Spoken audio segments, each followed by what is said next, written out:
You're just another black boy with no future. Judge Harmon's gavel crashes down. Devin Taylor rises.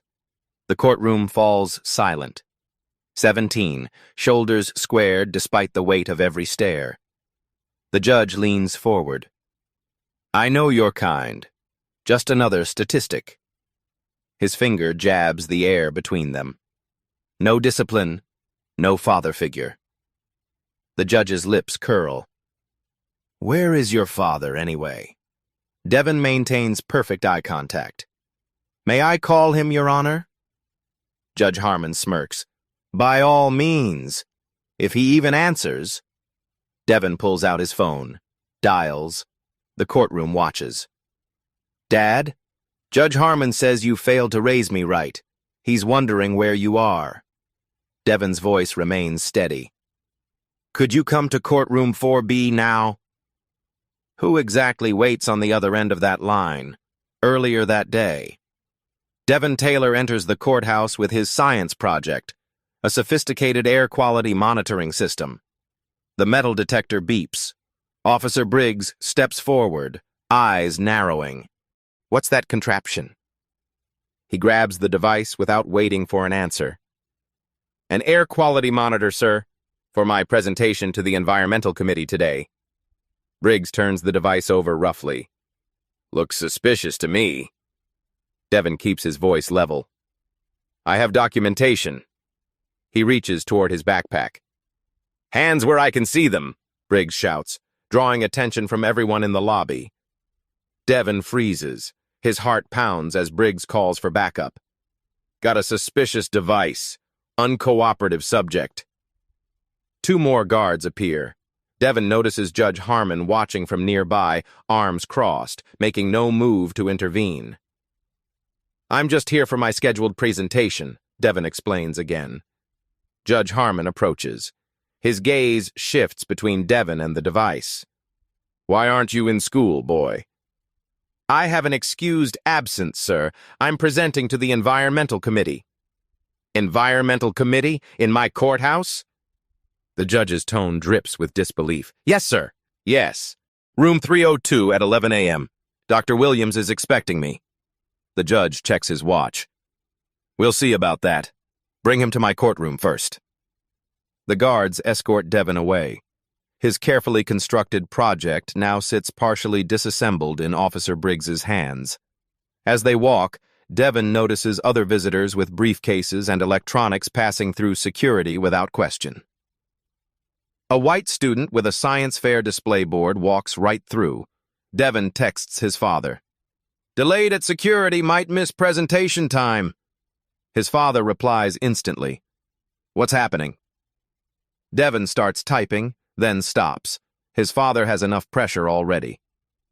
Just extra security checks, nothing serious.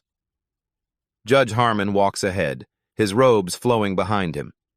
Devin catches fragments of his conversation with Briggs. These people always have excuses. Teach him about authority. Knows his place after today. Devin straightens his shoulders. This isn't about his project anymore. What does Judge Harmon really want with a high school student's environmental science project? In Judge Harmon's empty courtroom, Devin stands before the bench. His project sits in pieces on a table.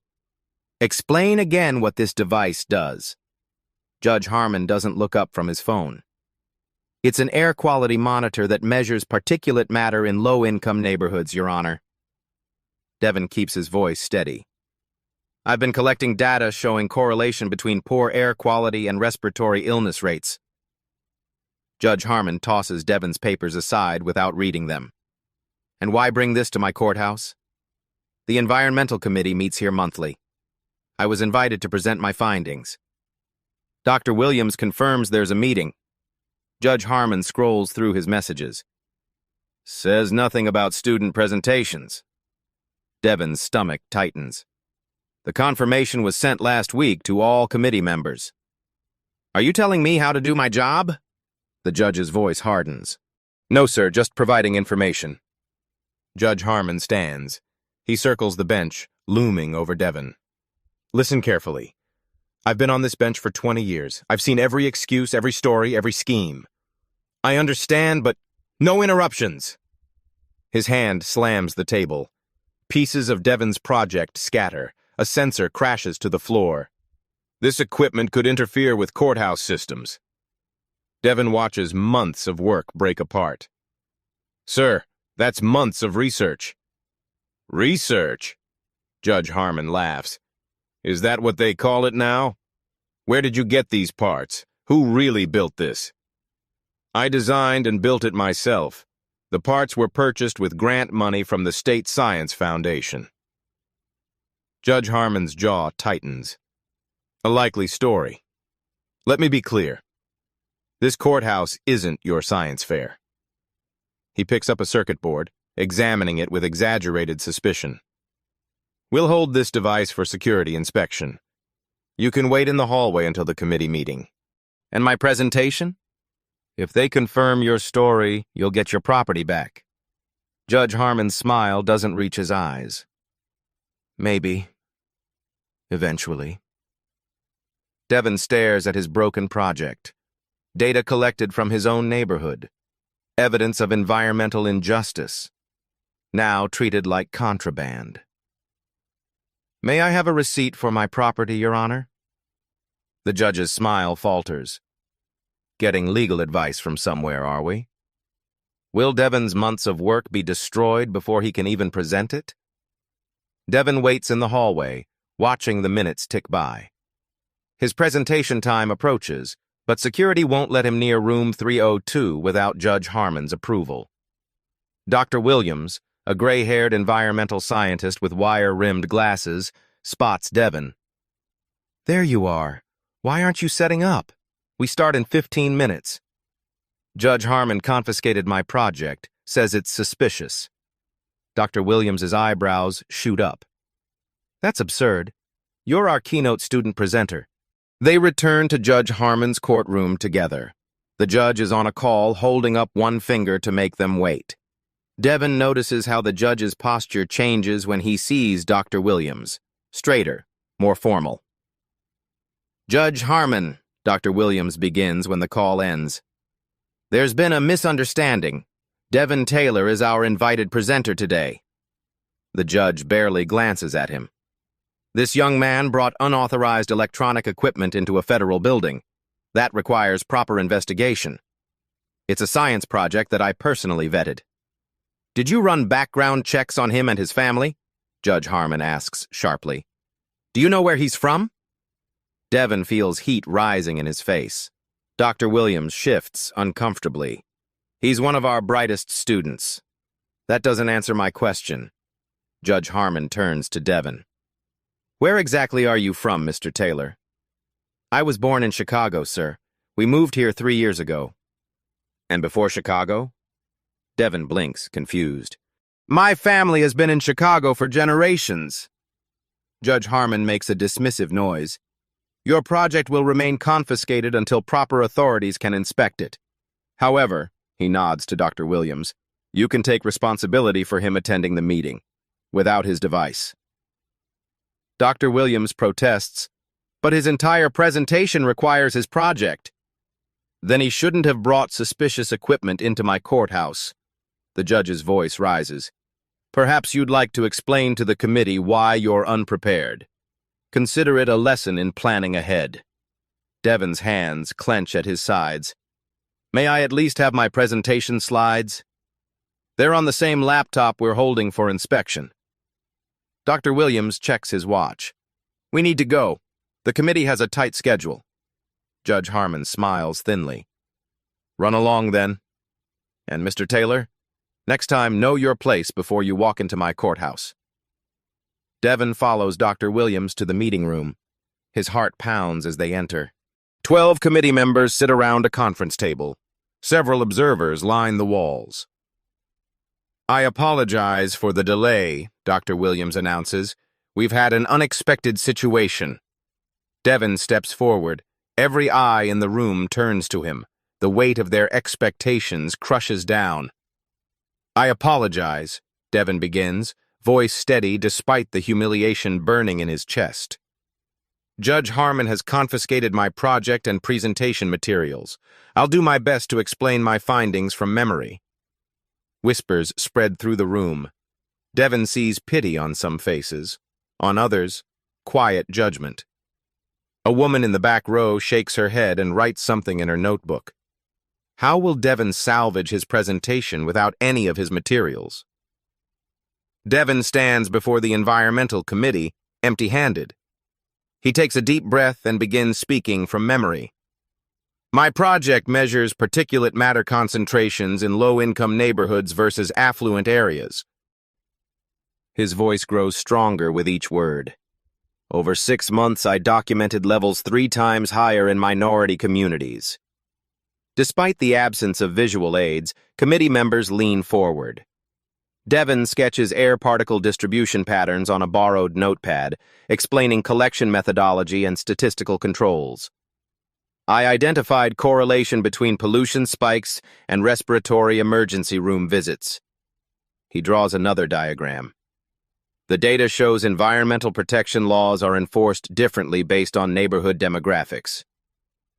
Dr. Williams watches with quiet pride as Devon transforms potential disaster into a compelling presentation.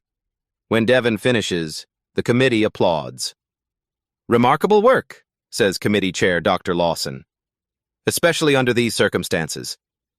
Where is your project now?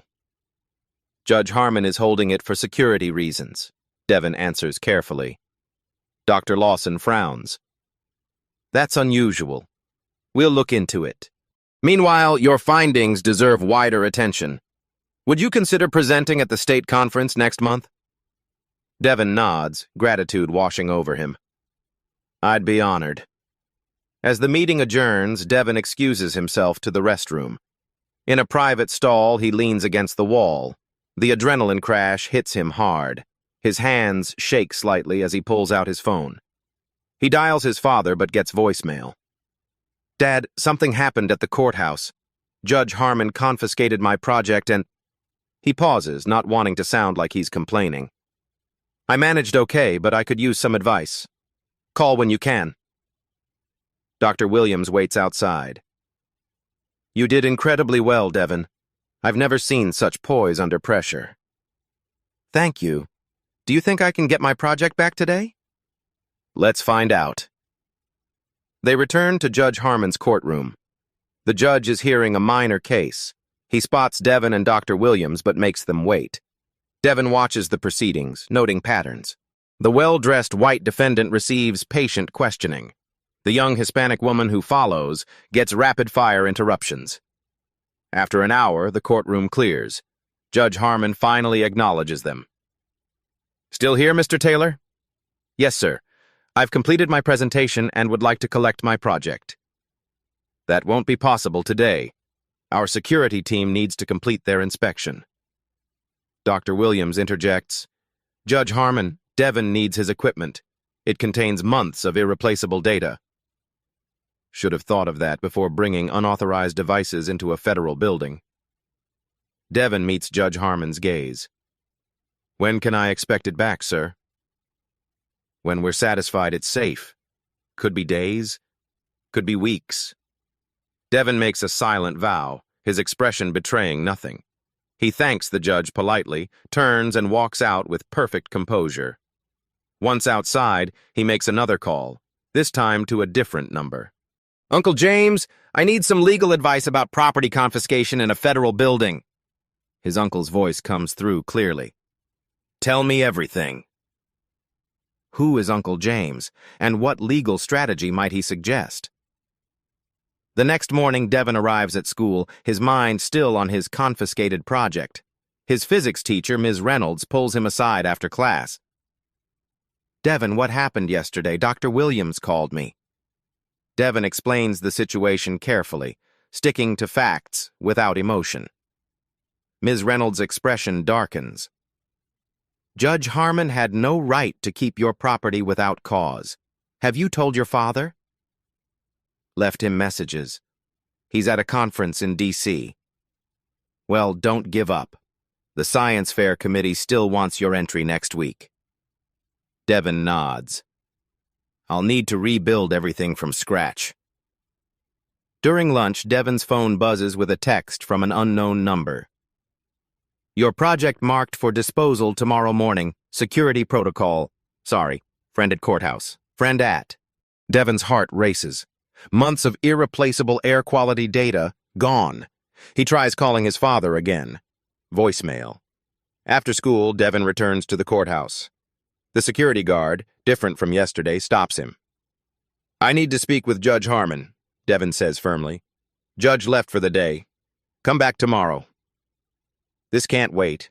My property is scheduled for disposal. The guard shrugs. Nothing I can do. Devon spots Officer Briggs down the hall. Officer Briggs, a moment, please. Briggs approaches reluctantly. What now, kid? My project is scheduled for disposal tomorrow. It contains irreplaceable research data. Judge's orders. Briggs smirks. Maybe you'll think twice before bringing suspicious devices here. Could I at least recover the data drive?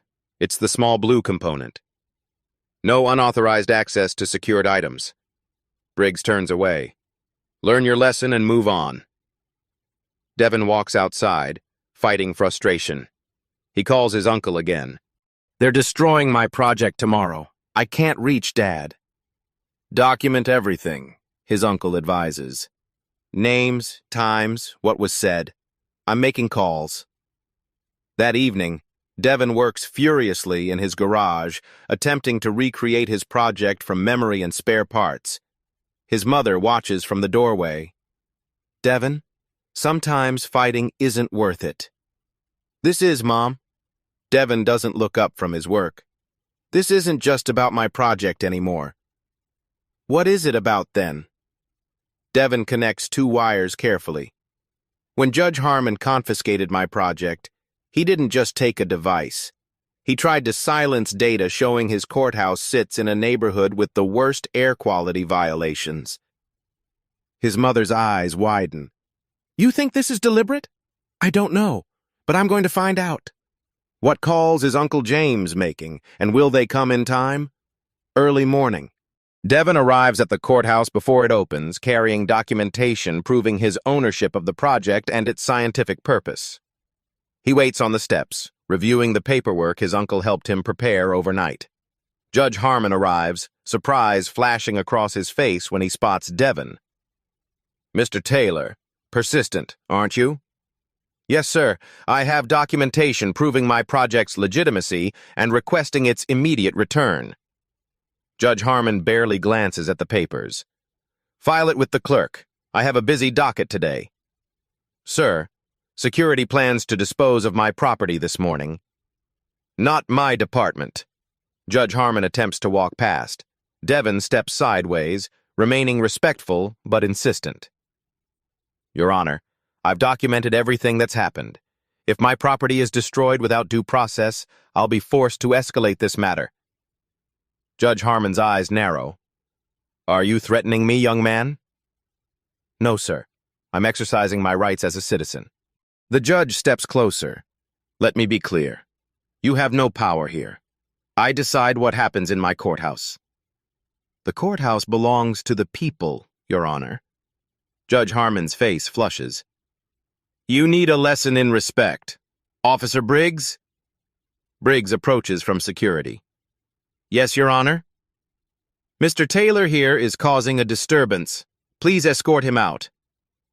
I'm standing on public property with legal documentation, Devon says calmly. Judge Harmon points at Devon's papers. Those look like falsified court documents to me. Confiscate them. Briggs hesitates. Sir? You heard me. Those papers could be fraudulent. Devon holds the documents tightly. They're notarized copies of my property ownership and scientific grant documentation. Judge Harmon leans close. You think you're smart? You think papers will save you? You're nothing here. Remember that. A courthouse administrator approaches. Judge Harmon, there's a call for you. They say it's urgent. The judge backs away. This isn't over. He follows the administrator inside. Devon waits until they're gone, then turns to Officer Briggs. I just want my project back before it's destroyed. Briggs looks uncomfortable. Kid, drop this. He won't let it go, and neither will I. Why are you following his illegal orders? Devon asks quietly. Briggs glances around, then lowers his voice. Look, I've got 3 years until retirement. Don't make this harder than it needs to be. Is your pension worth destroying evidence of environmental discrimination? Briggs doesn't answer, but his expression speaks volumes. Who made that urgent call to Judge Harmon, and what's coming next? Afternoon at the courthouse. Devon sits on a bench outside Judge Harmon's courtroom, refusing to leave until someone addresses his property claim. Several attorneys pass by, looking at him curiously. One stops, a middle-aged woman with sharp eyes. You've been here all day. Court business? Trying to recover my confiscated property before it's destroyed. She sits beside him. I'm Laura Chen, Public Defender's Office. What property? Devon explains the situation, showing her his remaining documentation. Judge Harmon? She shakes her head. He has a reputation. Let me make a call. While she steps away, Devon checks his phone. Still no response from his father. But a text from his uncle reads, Hold tight. Help coming. Laura returns. I've spoken with court administration. Your project has already been moved to disposal, but we might be able to intervene if we act now. They hurry to the basement level where confiscated items are processed. The security officer refuses them entry without authorization. This young man's property is being illegally disposed of, Laura argues. I have my orders, the officer replies flatly. Through the door window, Devon spots his project on a table, partially disassembled. That's it right there. Please, that's months of environmental research. The officer blocks the view. Step back or I'll have you removed. Laura pulls Devon aside. We need a judge's order. Let me file an emergency motion. As they turn to leave, Judge Harmon emerges from the elevator. Ms. Chen, slumming with the troublemakers today? Your Honor, this young man's property is being improperly disposed of. I'm filing for an emergency stay. Judge Harmon laughs. Save your paperwork. That device was deemed a security risk by me personally. Based on what evidence? Laura challenges. My courtroom, my decision. Judge Harmon gestures to a nearby officer. Please escort them out. Mr. Taylor is banned from this building. Devon steps forward. Sir, I've been respectful and followed every rule. Why are you doing this? Judge Harmon stares coldly. Because I can. Some people need to learn their place in the system. Laura grips Devon's arm, whispering, Don't engage. We'll find another way. As they're escorted out, Devon sees Judge Harmon enter the disposal room. Through the closing door, he watches the judge pick up a hammer. He's going to destroy it himself, Devon whispers. Laura's expression hardens. Now we know this is personal. Time to call in bigger guns. With his project about to be physically destroyed, what's Devon's last recourse? Outside the courthouse, Devon paces the sidewalk. Laura makes frantic calls to other judges, seeking an emergency intervention. No one's available on such short notice, she admits, frustrated, and most won't cross Judge Harmon anyway. Devon's phone rings. His father, finally. Dad, they're destroying my project right now. I know, son. I've been briefed. Put me on speaker. Devon complies, confused. Laura watches curiously. This is Robert Taylor. His father's authoritative voice fills the air. Who am I speaking with? Laura Chen, Public Defender's Office. Your son's project is being improperly disposed of by Judge Harmon. I understand. Miss Chen, please escort Devon back inside. Insist on seeing Judge Harmon immediately. Tell security to call this number if there's any resistance. He recites a government extension.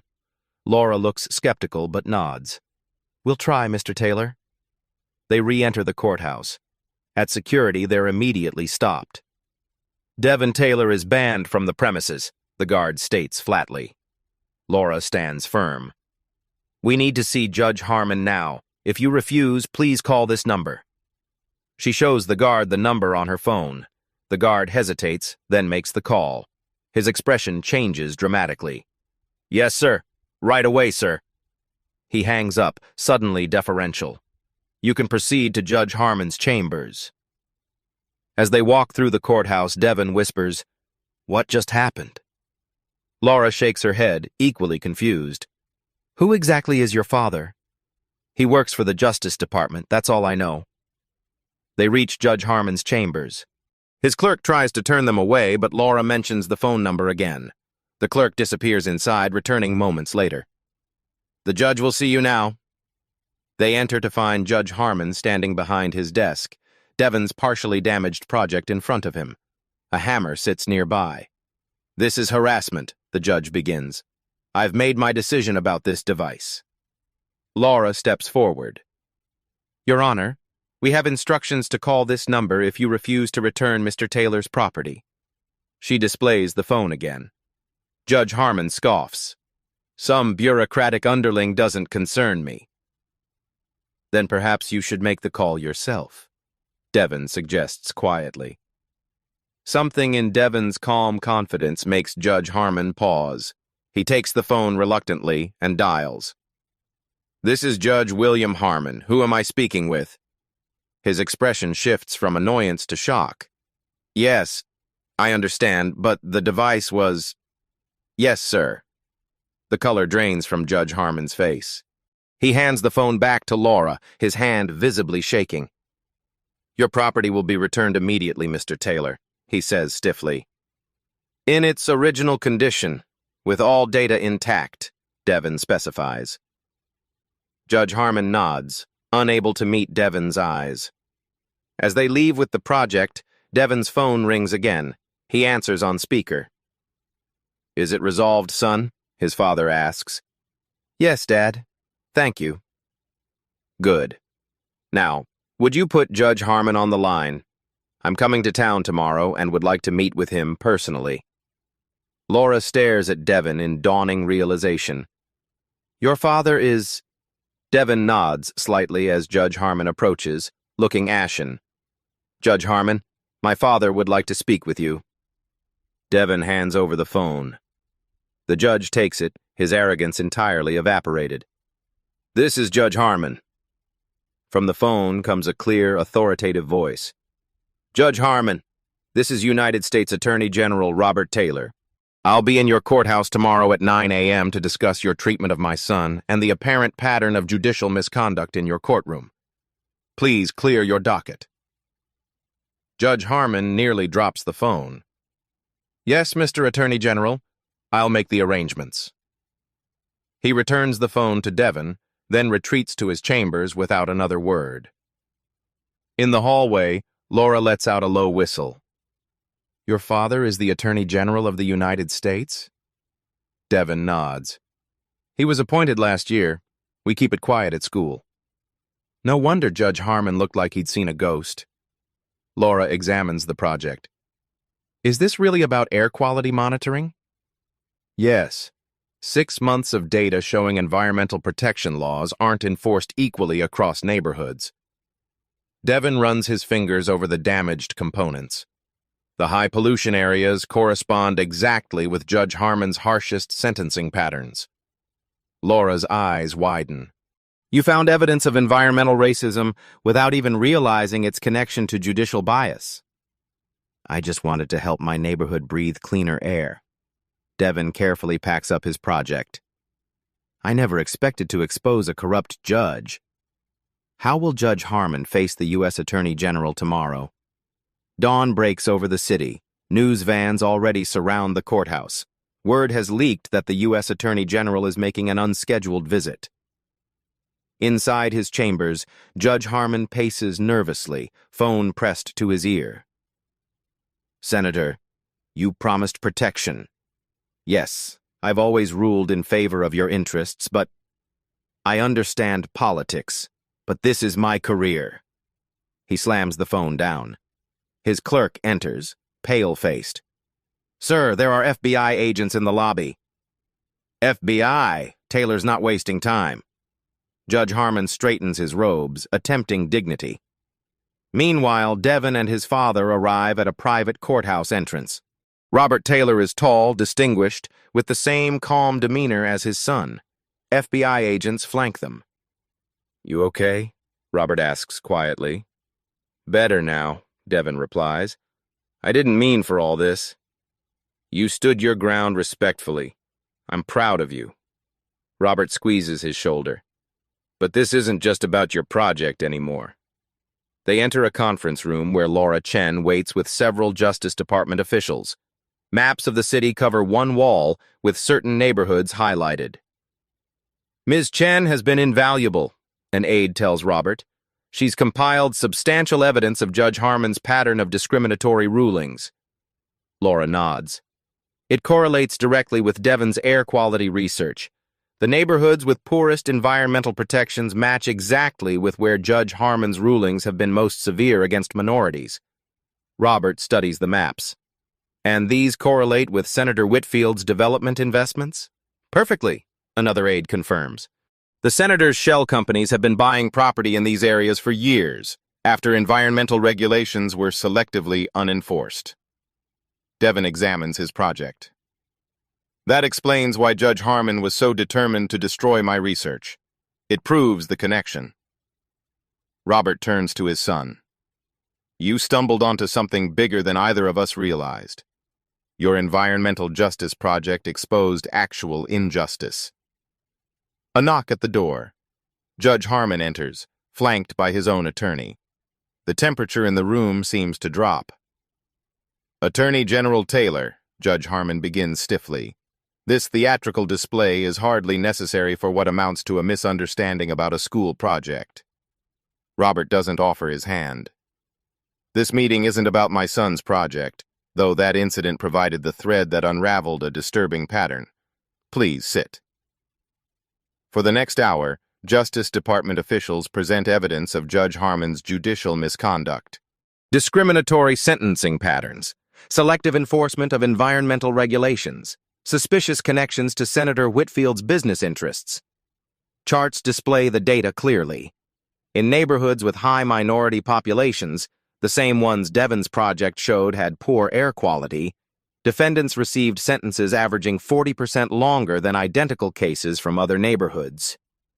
Phone records reveal calls between Judge Harmon's chambers and Senator Whitfield's office immediately preceding key environmental rulings that benefited the senator's development companies.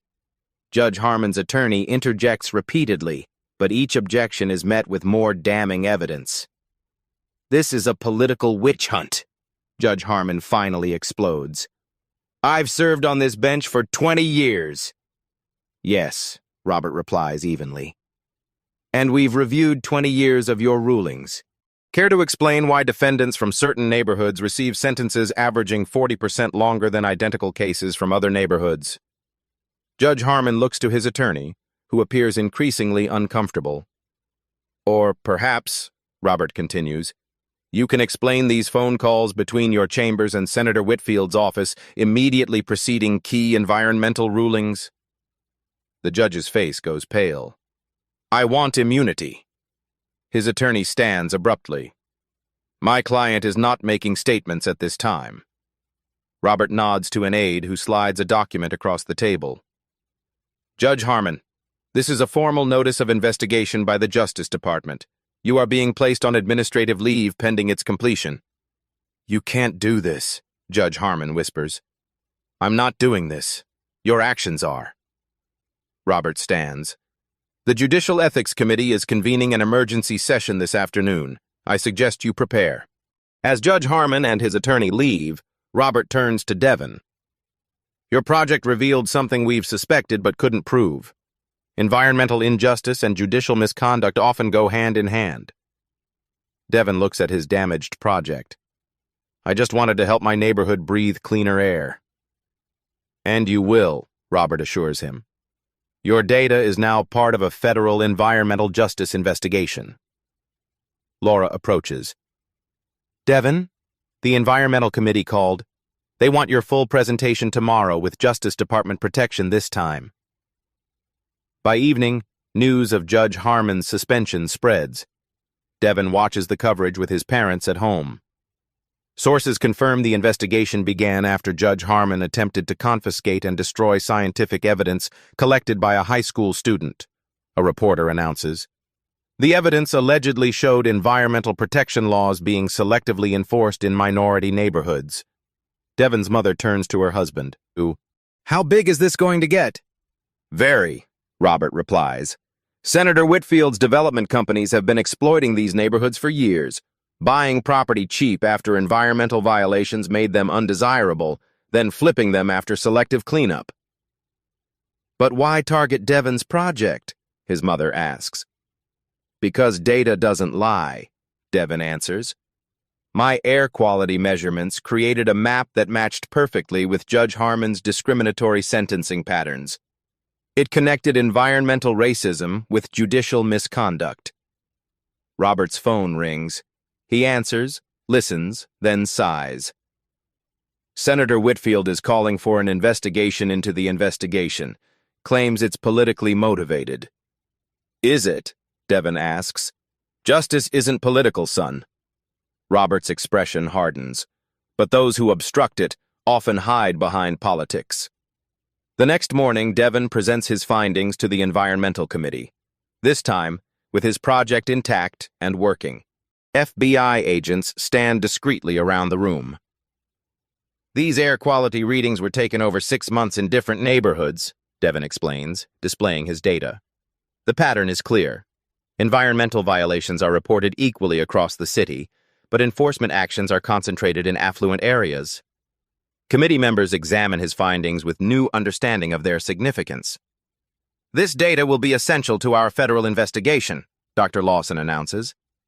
"Mr. Taylor, the committee would like to fund an expansion of your monitoring system to cover the entire city." As they leave the meeting, Laura Chen joins them. "Judge Harmon's attorney called. He wants to make a deal." Robert raises an eyebrow. "Already? He must know we have more than we've shown." "The dominoes are falling," Laura confirms. 3 more judges with similar ruling patterns have requested leaves of absence. Senator Whitfield's development company stock dropped 30% this morning. Devin takes in this information quietly. His simple science project has triggered a cascade of accountability. "What happens now?" he asks his father. "Justice," Robert answers simply. "And perhaps cleaner air for your neighborhood." As Judge Harmon seeks a deal, who else will fall in this widening investigation? 1 week later, the Judicial Ethics Committee hearing unfolds in a packed room. Judge Harmon sits with his defense team, looking diminished without his robes. Senator Whitfield watches from the back, surrounded by advisors, whispering urgently. When Robert Taylor enters with Devin, the senator slips out a side door. The committee chair calls the hearing to order. "We are reviewing evidence of judicial misconduct by Judge William Harmon, including discriminatory sentencing patterns, improper dismissal of environmental cases, and potential corruption involving private development interests." Devin's research is presented first. His rebuilt project stands on a display table, screens showing clear correlations between air quality violations, denied environmental cases, and health outcomes across different neighborhoods. This data, initially collected for a high school science project, revealed a disturbing pattern, the presenter explains. Environmental protection cases from minority neighborhoods were dismissed at 8 times the rate of identical cases from other areas. Judge Harmon's attorney objects. A student science project hardly constitutes admissible evidence. The committee chair responds firmly. The methodology has been independently verified by 3 university environmental departments. The data stands. Next, Justice Department investigators present phone records, banking transactions, and ruling patterns that draw a clear picture. Judge Harmon systematically ruled in favor of development interests connected to Senator Whitfield, allowing environmental violations in targeted neighborhoods. During a break, Devin overhears 2 committee members talking. "The pattern is undeniable," one says, "but will they actually remove a sitting federal judge?" "They have to," the other replies. "The evidence is too public now. That kid's science project blew the lid off everything.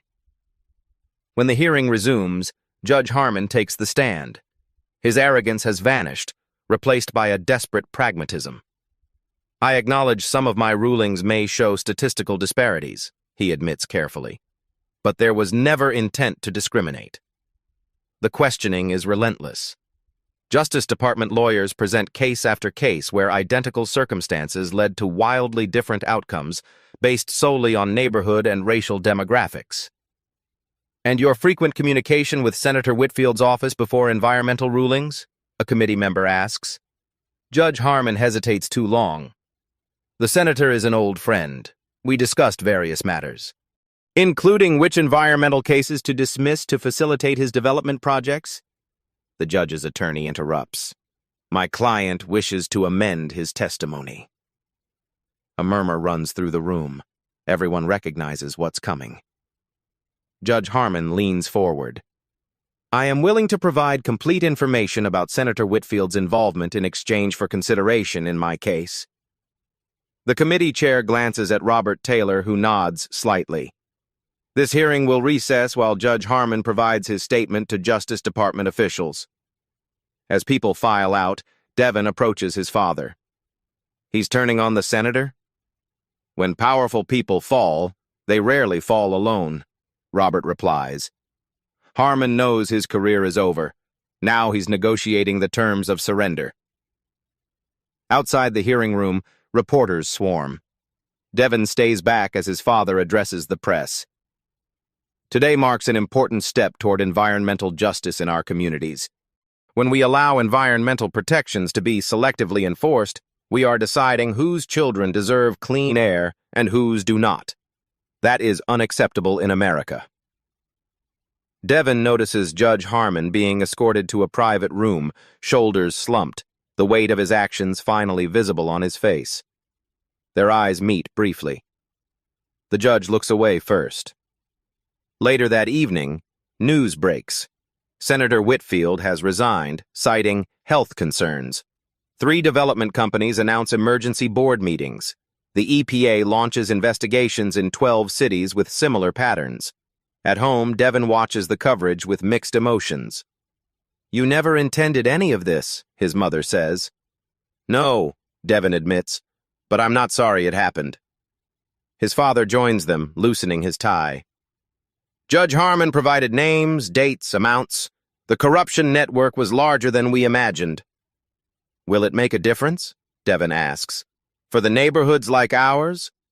Robert nods. The EPA is fast-tracking remediation for the affected areas, and your monitoring system is being adopted as a model for community oversight. Devin considers this. From science project to federal policy. That's how change happens, his father says. One person stands their ground, others follow. With Harmon cooperating, how high will this corruption investigation reach? 3 months later. Devin stands at a podium in Washington, D.C., addressing the National Conference on Environmental Justice. His rebuilt and enhanced air quality monitoring system is displayed prominently beside him. Environmental justice isn't abstract, Devin tells the audience of scientists, activists, and government officials. It's about who can breathe clean air, who has safe water, and whose children play in toxic soil. The conference room is packed. In the front row sit Robert Taylor and Laura Chen, now heading a new environmental justice task force at the Justice Department. Devin continues, My project began as simple data collection in my neighborhood. It ended by exposing how environmental protections were selectively enforced to benefit development interests at the expense of minority communities.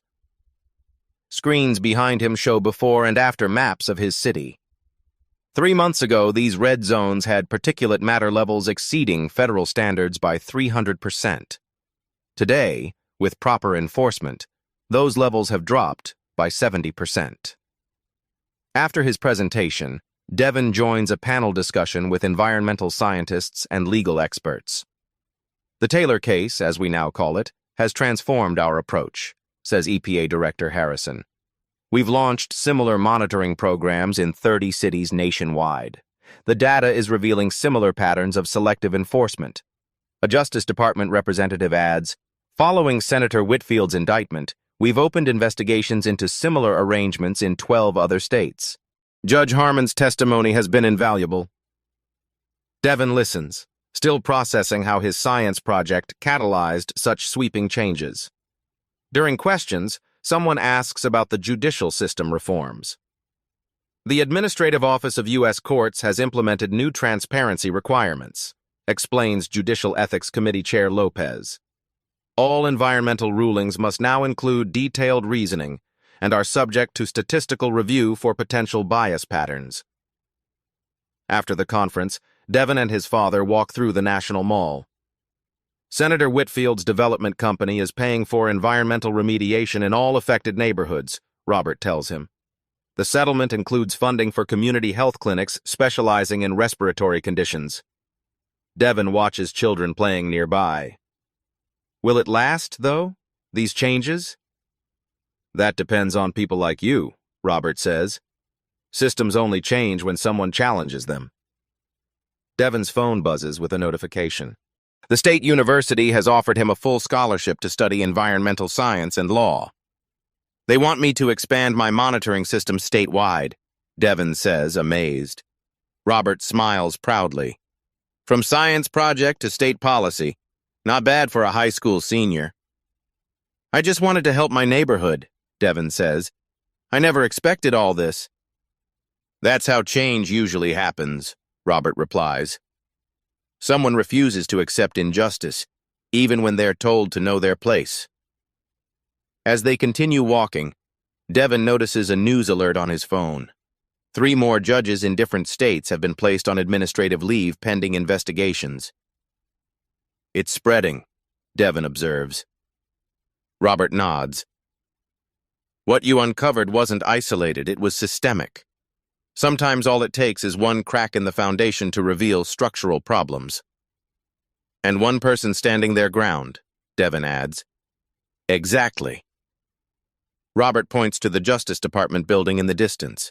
Next week, we're announcing a nationwide environmental justice initiative based partly on your monitoring model. Community-driven data collection, transparent enforcement tracking. As Devin's work spreads nationwide, what powerful interests will resist these changes? 1 year later. Devin walks through his old neighborhood, now transformed. New trees line streets once barren. Air quality monitors, based on his design but now manufactured professionally, stand at key intersections, their data publicly accessible via smartphone app. He stops outside the federal courthouse where everything began. The building looks the same, but much has changed inside. A new plaque announces the Environmental Justice Review Board, established in the wake of the Harmon-Whitfield scandal. Devin enters, passing through security without incident. The guard nods respectfully, recognizing him. In the main hall, a community exhibition showcases environmental data from across the city. School children gather around interactive displays showing air quality improvements over time. Laura Chen, now Environmental Justice Special Counsel, meets him by a display featuring his original project, restored and preserved as a catalyst for change. The touring exhibition opens in Chicago next month, she tells him. Your story has inspired similar projects in 47 cities. How's the judicial reform progressing? Devin asks. 17 judges have been reviewed for similar pattern rulings. 5 have resigned rather than face investigation. Laura smiles. And Judge Harmon? Community service, ironically. Part of his plea agreement includes working in the neighborhoods his rulings harmed. They walk to a conference room where Robert Taylor waits with several Justice Department officials and community leaders. Maps on the wall show dramatic improvements in environmental compliance across previously neglected neighborhoods. The data doesn't lie, a health department official reports. Childhood asthma hospitalizations down 32% in the affected communities. Adult respiratory conditions improving similarly. Robert greets his son with a proud embrace. Devin's monitoring system has been adopted as the national standard for community air quality assessment. Devin shakes his head, still processing the impact of his work. It was never about the technology. It was about asking who deserves protection under the law. A community leader stands. We've lived with environmental discrimination for generations. We knew the air was making our children sick. But without data, without proof, our complaints were dismissed. Sometimes justice needs evidence, Robert agrees. But it also needs people willing to stand their ground. After the meeting, Devin and his father walk through the neighborhood where the project began. Children play in a new park built where an illegal dumping site once stood. Elderly residents sit on porches, breathing cleaner air. Senator Whitfield's sentencing is tomorrow, Robert mentions. His development company has been ordered to fund environmental remediation for the next 20 years. Devin watches a group of high school students installing a new air monitor. They're continuing the project, expanding it. That's how lasting change works, Robert says. It outlives its creators. They stop at Devin's old school, where a banner announces a new environmental science academy named in his honor. Inside, students cluster around monitoring stations, analyzing data and preparing reports for community action. You know what Judge Harmon told me during his community service? Robert says. He said he never thought one person could change a system, especially not someone young. It wasn't just me, Devin replies. It was everyone who spoke up after the first domino fell. As sunset bathes the neighborhood in golden light, Devin looks at how far they've come. The system only works when everyone has equal protection under it. Robert nods. That's the lesson here. Justice isn't automatic. It requires vigilance, evidence, and courage to stand against power when it's abused.